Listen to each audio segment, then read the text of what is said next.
पानी मौजूद नहीं है। कराची में स्टील मिल्स के ज़ेर इंतज़ाम तमाम तालीमी इदारे बंद कर दिए गए हैं। स्कूल और कॉलेजेस 4 से 8 अगस्त तक बंद रहेंगे। 3000 से ज़्यादा तलबा और तालिबात का तदरीसी अमल मुअत्तल। बोल न्यूज़ ने बंदिश का नोटिफिकेशन हासिल कर लिया है। गुलशन हदीद और स्टील टाउन में 25 रोज़ से पानी की फराहमी बंद है। शहरियों का शदीद एहतजाज, कहते हैं महंगे टैंकर्स खरीदने पर मजबूर हैं, हुकूमत पानी फराहम करे। इसी बारे में मज़ीद डिटेल्स हासिल करेंगे नुमाइंदा बोल न्यूज़ इजहार सुमरो से। इजहार, अपडेट कीजिएगा।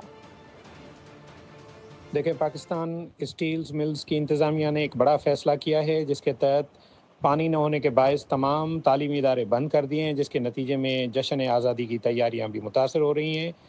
मकामी लोगों का कहना है कि पिछले 25 रोज़ से इलाके में पानी की फराहमी बंद है, जिसके बायस स्टील टाउन और गुलशन हदीद के लोगों को सख्त परेशानी का सामना करना पड़ रहा है। इस हवाले से पाकिस्तान स्टील मिल्स की इंतज़ामिया ने उनके मातहत तालीमी इदारों को बंद करने का फ़ैसला किया है। जारी करदा नोटिफिकेशन की कापी बोल न्यूज़ को मौसूल हो गई है, जिसमें कहा गया है कि 4 से 8 अगस्त तक तमाम तालीमी इदारे, जिनमें स्कूल और कॉलेज शामिल हैं, वो बंद रहेंगे। इस दौरान तलबा जश्न आज़ादी की तकरीबात की तैयारी भी नहीं कर सकेंगे, जबकि 2 माह तक लगातार वेकेशन के बाद उनका तदरीसी अमल भी बहाल नहीं हो सकेगा।